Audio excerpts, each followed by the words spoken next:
An Nabi Sa'id al-Khudri 'an Nabi sallallahu alaihi wasallam qala Inna dunya khulwatun khadiratun wa innallaha mustahlifukum fiha fayanzuru kaifa ta'malun fattaqud dunya wattaqun nisaa fa inna awwala fitnati bani Israila kanat bin nisa'i. Dari Abu Sa'id Al-Khudri, dari Nabi sallallahu alaihi wasallam, beliau bersabda, sesungguhnya dunia itu manis dan indah, dan sesungguhnya Allah menjadikan kalian untuk mengelolanya.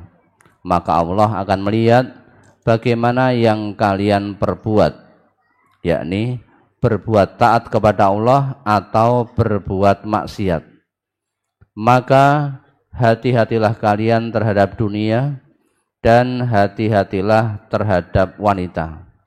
Karena pertama-tama fitnah yang terjadi di kalangan Bani Israel adalah karena wanita. Hadis riwayat Muslim. Yang ditanyakan pada kalimat berhati-hatilah kalian terhadap dunia. Mohon dijelaskan hadis ini Ustadz. Dunia itu menipu, tetapi kita sering terperdaya dengan pesonanya. Mohon tausiahnya agar lebih hati-hati dalam menjalani kehidupan yang penuh sendau-gurau ini, tetapi dunia juga tempat menanam kebaikan yang semoga kita dapat kita petik di akhirat kelak.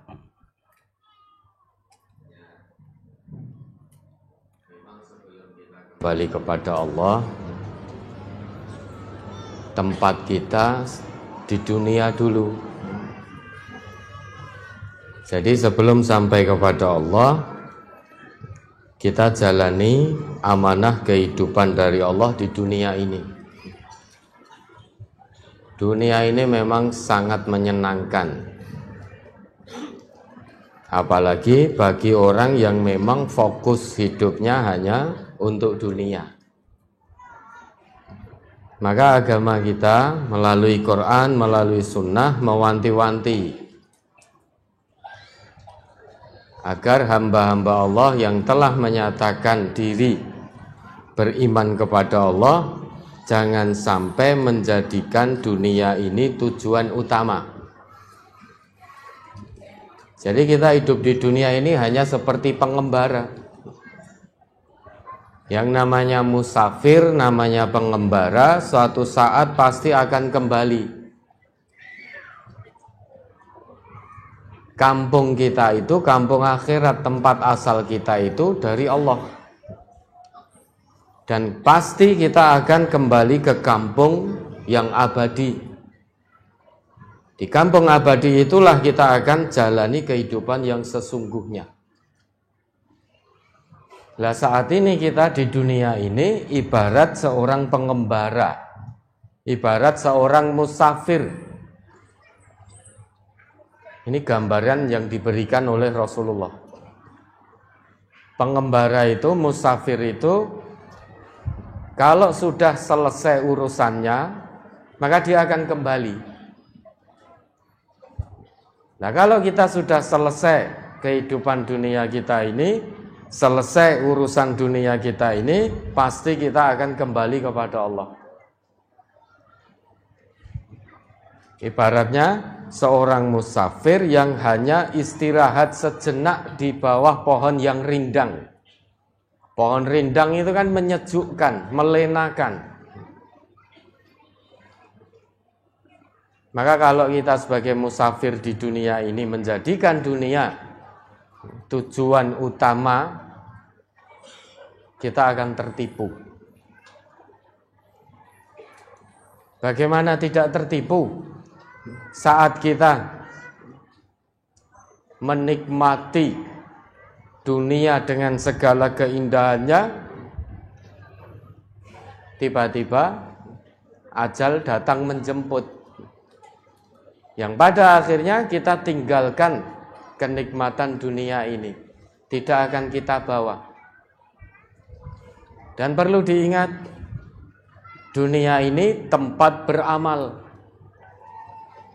Maka jangan sia-siakan kesempatan yang Allah berikan untuk kita memperbanyak amal. Jangan sampai kita menyesal. Nanti kalau sudah sampai di kampung akhirat itu bukan tempat untuk beramal, tetapi sebagai tempat perhitungan amal. Sehingga tidak ada amal lagi di kampung akhirat yang bisa dilakukan. Maka sebelum hari itu datang, sebelum kematian datang, wal tanzur nafsum ma qaddamat lighad, siapkan bekal sebaik-baiknya guna menghadap Allah. Ingat sekali lagi, dunia ini tempat beramal. Akhirat tempat perhitungan amal. Kalau kita tinggalkan dunia dalam keadaan amal buruk mendominasi, maka hisabnya di hadapan Allah nanti sungguh berat.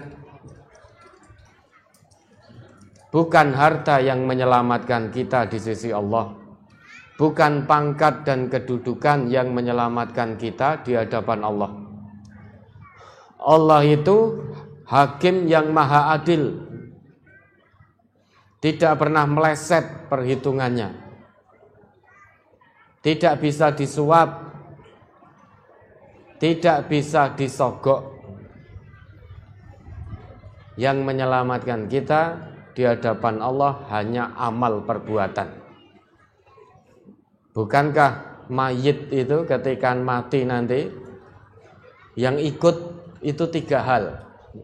Yang 2 kembali setelah mayit dikubur, tapi yang 1 terus mendampingi sampai ketemu Allah. Yang kembali harta dan keluarganya. Yatba'ul mayyit salasah. Akan ada 3 hal yang terus yang mengikuti mayit. Yang 2 kembali setelah dia dikubur, yang 1 terus menjadi teman setia sampai bertemu dengan Allah. Mobil yang digunakan untuk mengantar setelah dikubur, ditanam sendirian di dalam tanah, mobilnya akan dibawa pulang kembali. Keluarga yang ikut mengantar, setelah dikuburkan, keluarganya akan pulang. Tinggal 1 yang menjadi teman setia, yaitu amalnya. Kalau amalnya buruk berarti sampai di hadapan Allah dia ditemani oleh sesuatu yang buruk, maka celaka. Tapi kalau amalnya baik, dia akan ditemani dengan satu kebaikan, maka selamat. Maka dunia ini cukup kita genggam saja dalam genggaman kita. Suatu saat akan terlepas. Segala sesuatu yang ada dalam genggaman tangan kita, mau atau tidak mau, suatu saat akan terlepas atau dipaksa untuk dilepas. Misalkan ya, ini pulpen ada di genggaman saya. Suatu saat dia akan terlepas, tidak mungkin akan terus berada abadi dalam genggaman, itu tidak mungkin. Maka dunia ini cukup dalam genggaman tangan. Satu saat kapanpun itu, ikhlas atau tidak ikhlas, pasti akan kita lepaskan. Terlepas dengan sendirinya atau dipaksa untuk melepaskan. Yang jelas pasti akan hilang, pasti akan terlepas. Ma'indakum yanfadu wa ma'indallah baqa. Apa yang ada pada sisimu pasti akan musnah. Tapi apa yang ada pada sisi Allah itulah yang kekal abadi. Dunia cukup dalam genggaman tangan, akhirat kita masukkan dalam hati yang paling dalam, sehingga tidak akan terlepas akhirat kita. Dan Allah berpesan pada kita, ya ayyuhan nas inna wa'dallahi haqqan fala taghurrannakumul hayatud dunya wala yaghurrannakum billahil ghurur innasyaitana lakum adu fattakhidhuhu aduwwa innama yad'u hisbahu liyakunu min ashabis sa'ir. Coba diingat kembali itu Quran surat Fatir ayat 5 sampai 7 atau berapa itu? Surat Fatir nama surat 35 ayat 6. A'udzu billahi minasyaitonir rajim. Innasyaitona lakum aduwwun fattaqu. Dari ayat 5-nya Ustaz, dari ayat 5-nya. Ya ayyuhan nasu inna wa'dallahi haqqan fala taghurrannakumul hayatud dunya wala yaghurrannakum billahil ghurur innasyaitonana lakum aduwwun fattakhidhuhu aduwwa innama yad'u hizbahu liyakunu min ashabis sa'ir. Hai manusia, satu lagi. Alladzina kafaru lahum adzabun syadid walladzina amanu wa amilus solihati lahum maghfiratun wa ajrun kabir. Hai manusia, sesungguhnya janji Allah adalah benar, maka sekali-kali janganlah kehidupan dunia memperdayakan kamu, dan sekali-kali janganlah setan yang pandai menipu memperdayakan kamu tentang Allah. Sesungguhnya setan itu adalah musuh bagimu, maka anggaplah ia musuhmu. Karena sesungguhnya setan-setan itu hanya mengajak golongannya supaya mereka menjadi penghuni neraka yang menyala-nyala. Orang-orang yang kafir, bagi mereka azab yang keras, dan orang-orang yang beriman dan mengerjakan amal soleh, bagi mereka ampunan dan pahala yang besar. Ya ayyuhan nas, wahai segenap manusia tanpa kecuali. Yang masih merasa manusia, maka perhatikan ayat ini. Karena ayat ini ditujukan kepada seluruh manusia tanpa kecuali. Kalau sudah merasa dirinya bukan manusia, maka kesampingkan ayat ini. Tidak perlu memperhatikan ayat ini, wong sudah bukan manusia. Hanya manusia saja yang memperhatikan ayat ini. Wahai segenap manusia, inna wa'dallahi haqqan. Sesungguhnya janji Allah itu benar dan pasti akan terwujud janji Allah itu. Oleh karena itu, fala taghurrannakumul hayatud dunya wala yaghurrannakum billahil ghurur. Oleh karena janji Allah itu hak, maka jangan sampai dunia ini memperdayamu dari mengingat Allah. Jangan sampai setan yang pandai menipu, setan yang punya ribuan cara untuk menggelincirkan manusia dari mengingat Allah, jangan sampai bisa memperdaya kamu. Bagaimana biar kita tidak tertipu oleh dunia? Bagaimana biar kita tidak tertipu oleh bujuk rayu setan? Innasyaitona lakum adu fattakhidhuhu aduwa. Sesungguhnya setan itu musuh yang nyata bagimu. Karena setan itu musuh, maka jangan dijadikan teman. Tapi perlakukan setan sebagai musuh pula. Setan memusuhimu, maka kita harus memusuhi setan pula.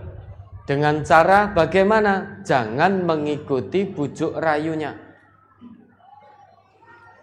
Kalau kita mengikuti bujuk rayu setan, pasti kita akan terkalahkan oleh musuh kita. Ternyata musuh yang paling berat itu adalah setan. Karena setan itu tidak hanya punya satu cara, tidak hanya punya satu khutwah, tapi punya khutwat. Dengan cara pertama gagal, setan akan menggunakan cara kedua. Cara kedua gagal, setan akan gunakan cara ketiga. Sampai manusianya tergelincir atau setannya yang putus asa. Misalkan dengan cara pertama turun hujan gerimis seperti ini. Setan masuk memberikan bisikan-bisikan. Setan tuh tidak pernah bisikannya baik. Ketoke apik ning menjerumuskan. Baru turun gerimis. Setan sudah ngojok-ngojoki. Wah, ini gerimis, kamu kalau jamaah di masjid nanti basah kuyup, kedinginan, kamu sakit. Akhirnya wah ya sudahlah, jamaah ke masjidnya nanti kalau sudah tidak hujan. Baru satu cara, sudah lumpuh total. Maka setan tidak perlu gunakan cara kedua. Tapi kalau gerimis, wah tetap berangkat. Hanya gerimis kok, tetap berangkat, punya payung, punya mantel. Setan akan masuk dengan cara kedua. Ada-ada saja caranya setan itu.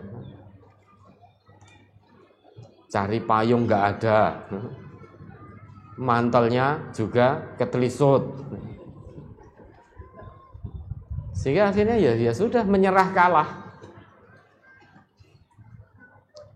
Atau ketika terdengar azan subuh berkumandang,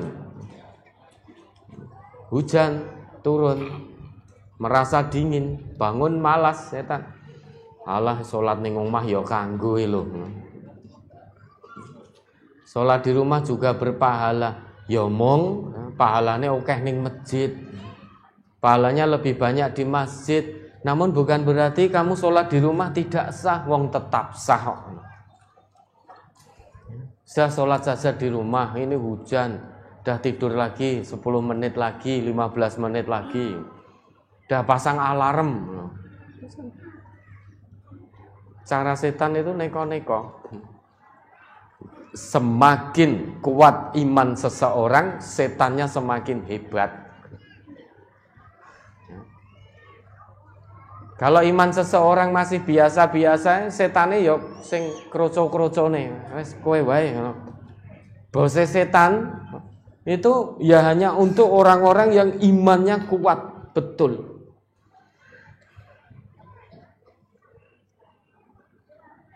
Nek mung dari HP bisa lihat kemaksiatan itu masih imannya ringan sekali, wis cukup anake setan sing gudo. Dudu bose. Maka jangan tertipu.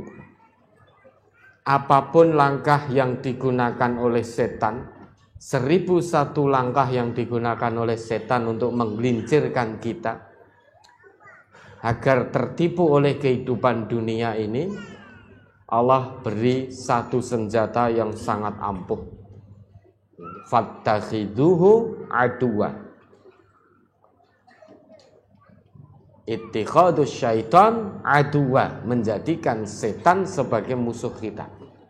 Jangan diikuti.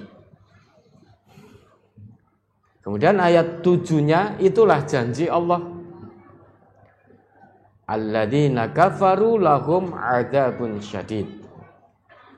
Orang-orang yang tertipu oleh bujuk rayu setan, sehingga fokus utamanya adalah kehidupan dunia, menomor sekiankan kehidupan akhirat, berarti dia telah menutup kebenaran yang datangnya dari Allah. Karena kebenaran dari Allah memerintahkan untuk kita mengutamakan kehidupan akhirat. Untuk kehidupan dunia hanya sebatas jangan kamu lupakan. Artinya gunakan potensi duniamu untuk mengejar akhiratmu. Harta yang kita miliki di dunia ini, bagaimana kita gunakan untuk mengejar akhirat kita.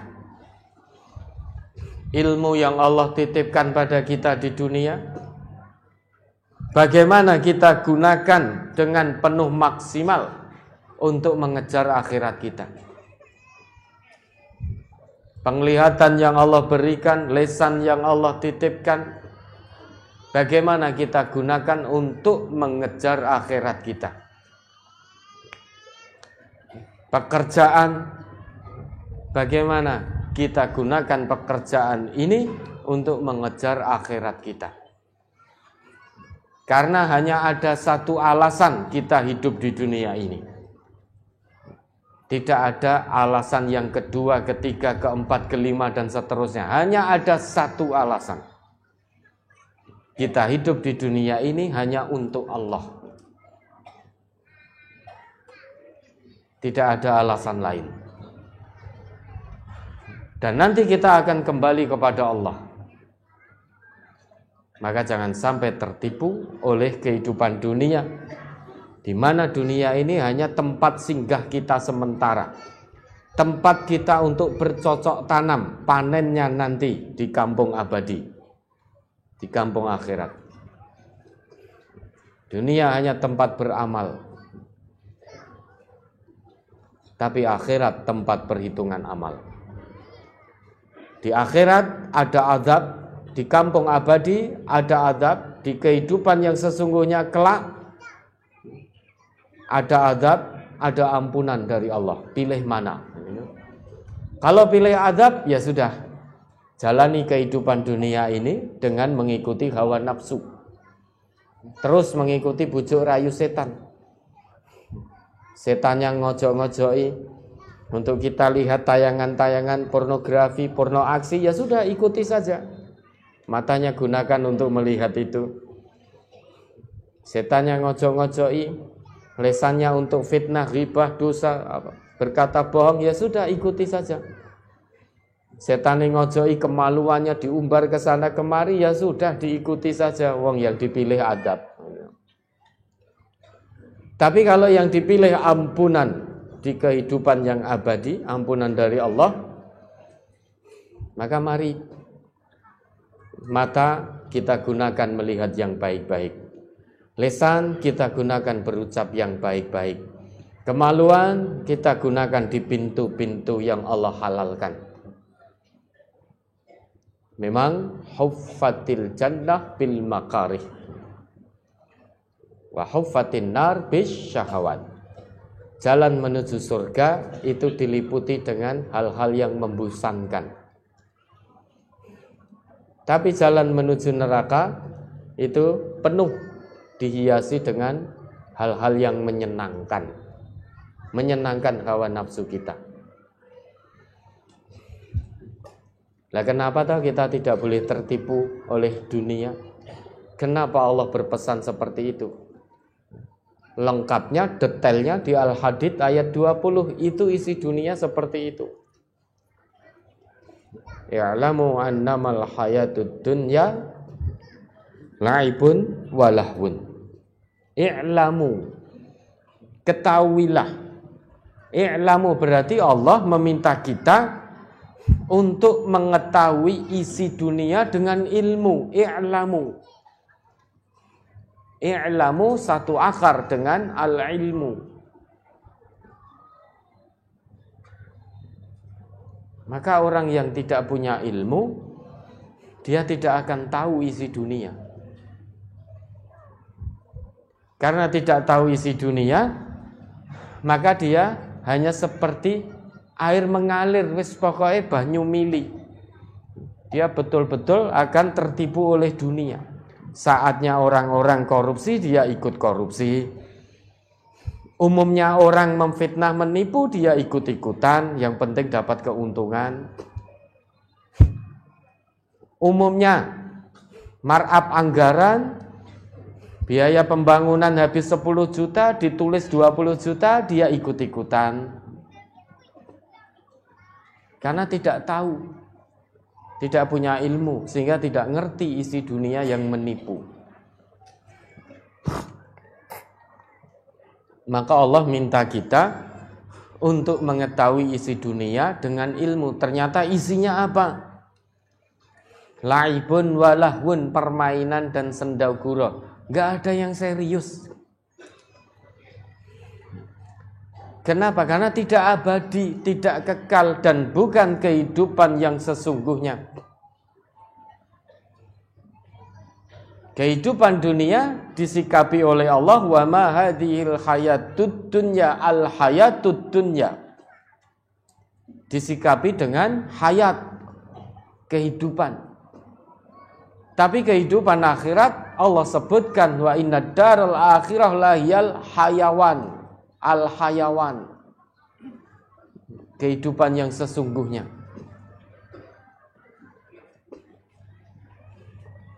Segala hal yang tidak abadi maka tidak serius, hanya main-main. Nanti kalau sudah selesai permainannya, dia akan kembali. Kita akan kembali kepada Allah kalau sudah selesai permainan dunia kita ini. Kapan itu? Wallahu a'lam. Yang jelas, yang pasti, ajal kita pasti datang. Yang mau hari ini, ya monggo silahkan. Kita tidak tahu kapan waktu kita selesai. Permainan dunia kita kapan selesai, kita tidak tahu. Tapi yang jelas Allah tegaskan, kullu nafsin dha'iqatul maut. Setiap yang bernyawa pasti akan mengalami kematian. Itu pasti. Wa innama tuwaffawna ujurakum yaumal qiyamah. Faman zuhziha 'anil nar wa udkhilal jannah faqad faz wa mal hayatud dunya illa mata'ul ghurur. Ternyata faiz, orang pemenang, seorang yang beruntung di sisi Allah, kelak jika dia sudah selesai permainan dunianya, kembali kepada Allah, apa yang dia tanam di dunia itu bisa menjauhkan dirinya dari neraka. Amal yang dia lakukan ketika hidup di dunia bisa membawanya ke surga. Itulah orang yang beruntung. Orang yang beruntung di sisi Allah bukan orang yang pangkatnya tinggi, hartanya melimpah, titel akademiknya berderet. Apa manfaatnya? Punya pangkat tinggi, titel akademik berderet, punya kekayaan melimpah, namun semuanya itu menyebabkan dirinya lalai dari mengingat Allah. Kenapa terus kita sebut 3 hal ini? Pangkat yang tinggi, harta kekayaan, titel yang berderet. Karena biasanya umumnya orang dengan 3 hal ini mereka akan sombong, takabur, merasa punya kemampuan. Sehingga asomatnya sudah bukan Allah tetapi dirinya sendiri, kekayaannya, ilmunya, kemudian pangkatnya. Dia bergantungnya pada ini. Umumnya orang sombong dengan 3 hal ini, sebagaimana dulu Fir'aun, Qarun, Haman. Fir'aun sombong dengan kekuasaannya, Qarun sombong dengan hartanya, Haman sombong dengan ilmunya. Maka Bapak Ibu, kalau kita mau sombong dengan harta, sudah ada Qarun, wis telat. Sudah terlambat. Kalau Qarun agak cucuk, diabadikan namanya dalam Quran. Kalau kita yang sombong, tidak akan diabadikan oleh Allah. Orang-orang gak kenal. Fir'aun sombong, wirodok patut, meski yo tidak patut.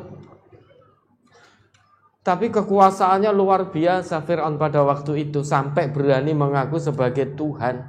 Gak pernah sakit. Punya tentara ibarat pasak, kokoh sekali tentaranya, menjadi penguasa di penjuru dunia. Semua bertekuk lutut. Ya sombong, takabur, mati jadi mayat mengambang, tapi namanya diabadikan dalam Quran. Abadi tentang keburukan, abadi tentang kedurhakaan. Nah maka kalau kita, Bapak Ibu itu pengen sombong karena pangkat, kedudukan, jabatan, harta, ilmu, itu sudah terlambat. Ora rane posisinya bisa sama dengan Fir'aun. Wah, saya mau sombong dengan kekuasaan ben koyo Fir'aun. Sombong dengan harta biar seperti Qarun. Sombong dengan ilmu biar koyo Haman. Sudah terlambat. Jangan diikuti. Sudah nomor sekian, rugi. Ya, maka pahami isi dunia dengan ilmu. Ternyata isinya permainan, sendagura, perhiasan, tafakhur bainakum, hanya berbangga satu dengan yang lain, membanggakan pekerjaannya, membanggakan keluarganya, membanggakan kesuksesan anak-anaknya.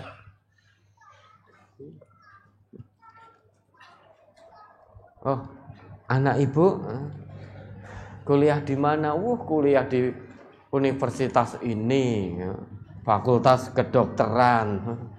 Nah kalau putranya ibu, di ini fakultasnya apa? Fakultas biasa. Walah timbang ra kuliah kuwi. Sombong. Dikiranya mentereng itu kalau kedokteran. Dikiranya mentereng itu kalau apalagi fakultas yang mentereng itu teknik. Kalau fakultas agama Islam dikiranya alah memang paling menjadi guru TPA. Ternyata. Sehingga anaknya wis ndak usah mondok di pesantren, ndak usah ngambil jurusan agama Islam, kuwi arep mangan nopo. Paling pol dadi guru madrasah. Jadi guru TPA. Kalau kamu jadi dokter, nanti kekayaanmu sekian, ya sudah tertipu ini. Jadi kebahagiaan diukur oleh materi.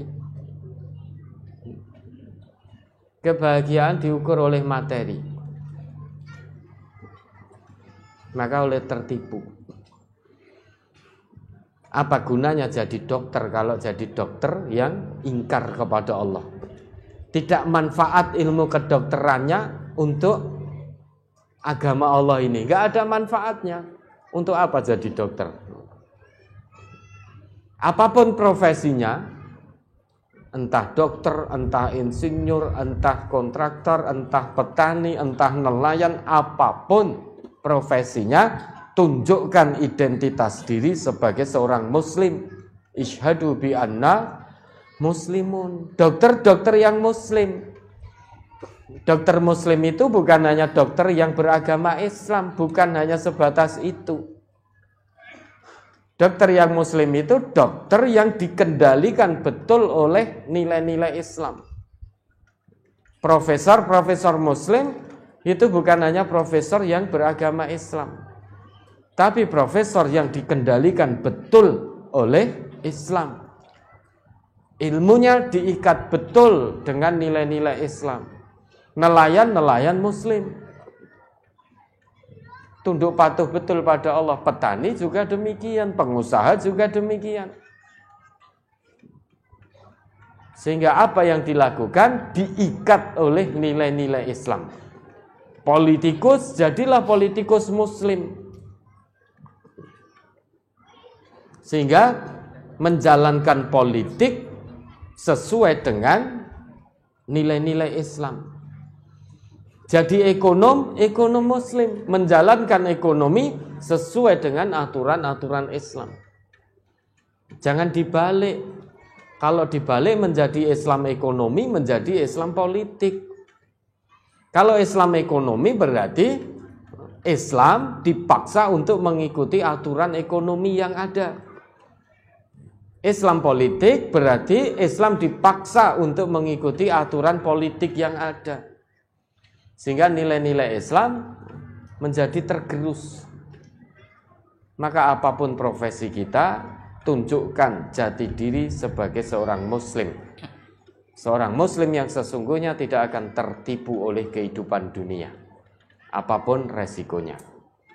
Pilihan ada di tangan kita masing-masing.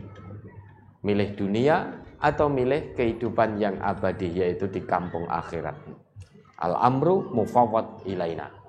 Ya, ada lagi? Sebelumnya ada